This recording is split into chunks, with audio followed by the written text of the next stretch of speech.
just trade your own money, or do you manage other people's money? Currently, I trade my own money, but I have traded other people's money. I've traded for funds over the years as well. It's an interesting concept. A lot of people think, oh, well, why don't you just trade for a fund all of the time?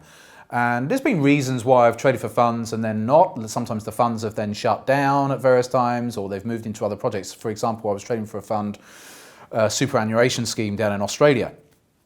And they wanted some exposure to FX. So they took on 5 currency traders all around the world. I was one of them.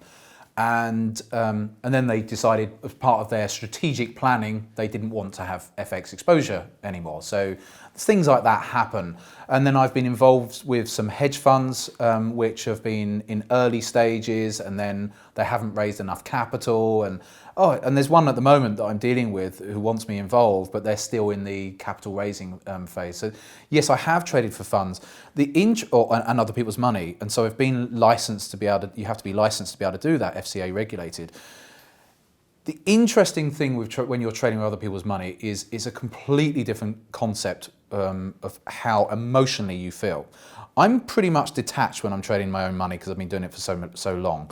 But you have to really focus on what you're doing when you're trading other people's money, because I feel the pressure of trading other people's money more than trading my own. I see it as a greater responsibility doing it that way around. I've got old trader friends who have always worked in the city and always traded for companies, whether it be banks or institutions.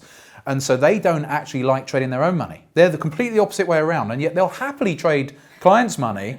Whereas for me, it's the other way. I've always traded my own, that I'm comfortable with. But when you're trading client money, then it's a big responsibility. And what you end up finding yourself, the pressure to take that profit when you're in a profitable position starts to eat away at you, sort of thing. So you have to try and manage all of that. The sort of things that a new trader might feel with their own trading, I start to feel those again when I'm trading institutional money or client money. But it's a good thing to be able to do it and experience it. And I think that if you do feel that when you're trading other people's money, it says a lot about you and your ethics. Yeah, definitely. So would you say then that it's harder trading for you personally, trading other people's money? Yeah. So like I said, I've got this project coming up where I'm going to be this fund that's just setting up at the moment. So I'll be trading them again.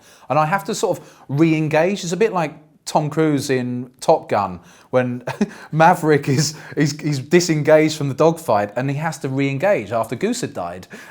So he has to re-engage back in the fight, and so you have to then resharpen up on your skills to then engage back in the battle, so to speak again. So I'll have to resharpen the mental skills for trading other people's money once that starts again.